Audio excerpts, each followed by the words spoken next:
নমস্কার বন্ধুরা, লুবনার রাসোইতে আবারও সবাইকে স্বাগত জানাই। আজকে আমি তৈরি করে দেখাচ্ছি পালং শাক দিয়ে মুগ ডালের রেসিপি।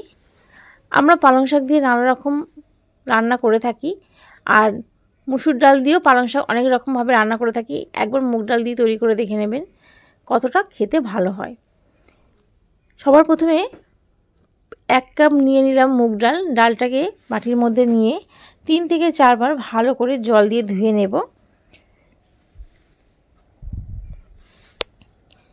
ডালটা ধোয়া হয়ে গেছে। এবার এটাকে আমি সিটি দেওয়ার জন্য প্রেসার কুকারে দিয়ে দেব। প্রেসার কুকারে ডালটা সিটি দিলেই খুব তাড়াতাড়ি ডালটা নরম হয়ে আসে। প্রেসার কুকারের বদলে আপনারা কড়াইয়ের মধ্যেও ডালটাকে একটু সময় ধরে সিদ্ধ করে নিতে পারেন। 1 কাপ ডাল নিয়েছি বলে এখানে 3 কাপ জল দিয়ে দিলাম। রঙের জন্য দিয়ে দিলাম সামান্য পরিমাণে হলুদের গুঁড়ো, আর একটু দিয়ে দিলাম খাবার তেল, আর একটা চিরা কাঁচা লঙ্কা। সবগুলোকে দিয়ে ভালো করে সিটি দিয়ে নেব 3 থেকে 4টি, যাতে খুব ভালো মতো ডালটা নরম হয়ে আসে। গ্যাসের ফ্লেমটাকে বন্ধ করে দিয়েছি। এখানে কিছুটা আমি পালং শাক নিয়েছি, ছোটো ছোটো পালং শাক যেগুলো হয় বাজারে পাওয়া যায়। পালং শাকগুলোকে খুব ভালো করে ছোট ছোট করে টুকরো করে কেটে নিচ্ছি। যেহেতু আমি ডাল দিয়ে রান্না করব, সেই জন্য পালং শাকের টুকরোগুলোকে একদম ছোটো ছোটো করে কেটেছি।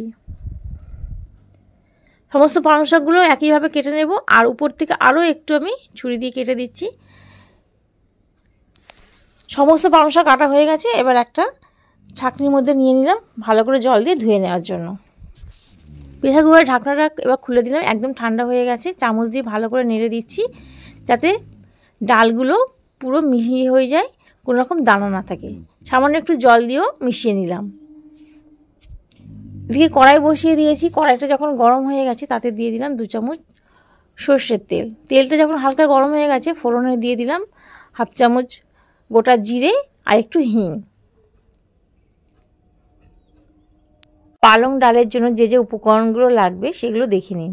একটা পেঁয়াজ কুচি নিয়েছি, লঙ্কা কুচি, টমেটো কুচি, আদা কুচি ছোটো ছোটো করে কেটেছি, আর রসুন কুচি নিয়েছি। সবার প্রথমে দিয়ে দিলাম পেঁয়াজ কুচি।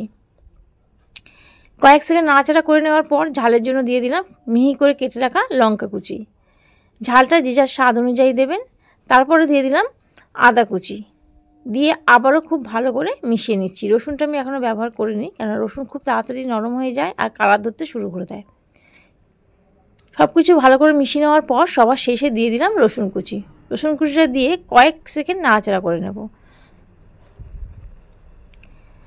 মশলাটা খুব ভালো মতো কষানো হয়ে গেছে। এবার এতে দিয়ে দিলাম একটা যে বড় সাইজের টমেটোকে টুকরো করে কেটে রেখেছি, সেই টমেটো টুকরোটা দিয়ে খুব ভালো করে চামচ দিয়ে ঘেঁটে দিচ্ছি, যাতে টমেটোটা খুব তাড়াতাড়ি নরম হয়ে আসে। এবার আমি দিয়ে দিলাম 1/2 চামচ হলুদের গুঁড়ো, 1/2 চামচ জিরের গুঁড়ো, 1/2 চামচ ধনের গুঁড়ো, আর সামান্য পরিমাণে দিয়ে দিলাম লঙ্কার গুঁড়ো। সমস্ত শুকনো উপকরণগুলোকে দিয়ে তেলের মধ্যে আবারও একটু ভালো করে মিশিয়ে নিচ্ছি। যখন মশলাটা কষানো হয়ে গেছে, তেল ছাড়তে শুরু করে দিয়েছে, কেটে রাখা পালং শাকগুলোকে দিয়ে দিলাম। দিয়ে সমস্ত কিছু ভালো করে মিশিয়ে নিচ্ছি। এবার ঢাকনা চাপা দিয়ে রেখে দিলাম 5 মিনিট মিডিয়াম টু লো ফ্লেমে, যাতে খুব তাড়াতাড়ি পালং শাকটা নরম হয়ে আসে। এমনিতেই পালং শাক খুব নরম শাক, সিদ্ধ হতে খুব বেশিক্ষণ সময় লাগে না। সব কিছু আবারও ভালো করে মিশিয়ে নিয়েছি ঢাকনাটা খুলে। এবার সিদ্ধ করে রাখা মুগ ডালটাকে দিয়ে দিলাম, দিয়ে আবারও একটু কষিয়ে নিচ্ছি। যে যেমন ডালের ঘনত্বটা রাখবেন সেই অনুযায়ী জল দেবেন। সব কিছু খুব ভালো করে মিশিয়ে নেওয়ার পর উপর থেকে দিয়ে দিলাম গরম জল। খুব বেশি পাতলা করব না, সেই জন্য জলটা একদম বুঝে দিতে হবে। সব কিছুকে দিয়ে আবারও ভালো করে মিশিয়ে নিচ্ছি। উপর থেকে এবার দিয়ে দিলাম লবণ। আমি এখনও রান্নাতে কোনো রকম লবণের ব্যবহার করিনি। স্বাদ অনুযায়ী লবণটা দিয়ে দিলাম, দিয়ে ভালো করে মিশিয়ে নিচ্ছি। অন্যদিকে গ্যাস আমি বসিয়ে দিয়েছি অন্য গ্যাসের মধ্যে। এদিকে আমি একটা তড়কা লাগাবো, সেই জন্য দিয়ে দিলাম সর্ষের তেল, আর তাতে দিয়ে দিলাম রসুন কুচি।